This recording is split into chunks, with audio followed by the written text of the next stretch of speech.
আসসালামু আলাইকুম। আজকে আমি রান্না করব রুই মাছ। রুই মাছ রান্না করার জন্য আমি কাঁচামরিচ এবং পেঁয়াজ কুচি রেখে দিছি।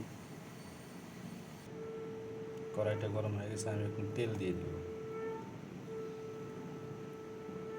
আমি রান্নাতে সবসময় সরিষার তেল ব্যবহার করি, কারণ সরিষার তেলের একটা ফ্লেভার আছে, তরকারির স্বাদটা বাড়িয়ে দেয়। তেলটা গরম হয়ে গেছে, আমি কিছু আস্ত জিরে দিয়ে দিব।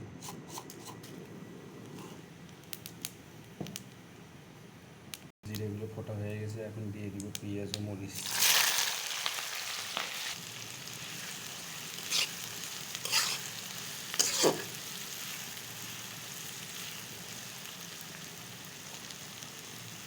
পেঁয়াজগুলো বাদামি রঙ হওয়া পর্যন্ত আমি নাড়তে থাকতে থাকি।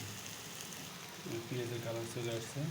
এখন আমি পানিতে আদা, রসুন, মরিচের গুঁড়া, হলুদের গুঁড়া, লবণ এবং সামান্য পরিমাণ তেল মিশিয়ে নিয়েছি। এটা পেঁয়াজের মধ্যে দিয়ে দিব।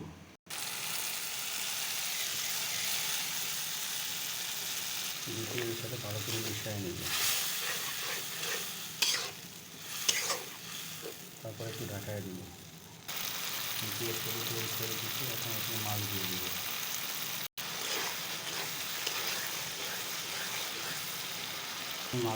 এখন আমি মাছগুলো দিয়ে দিব।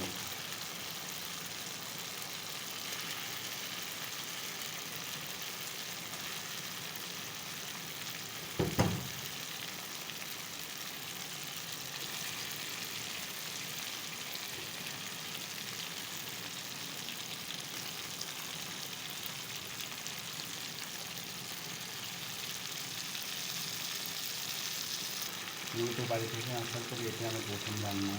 গরমে রান্না করতে ঝামেলা, বিশেষ করে ছেলে মানুষের জন্য। সামান্য পরিমাণ পানি দিয়ে দিব।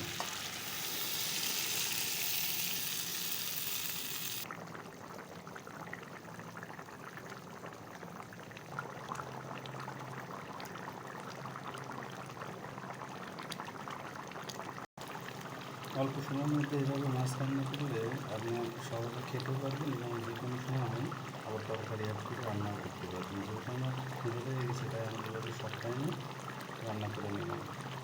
কেমন হলো বন্ধু? সবাই জানাবেন। আল্লাহ হাফেজ।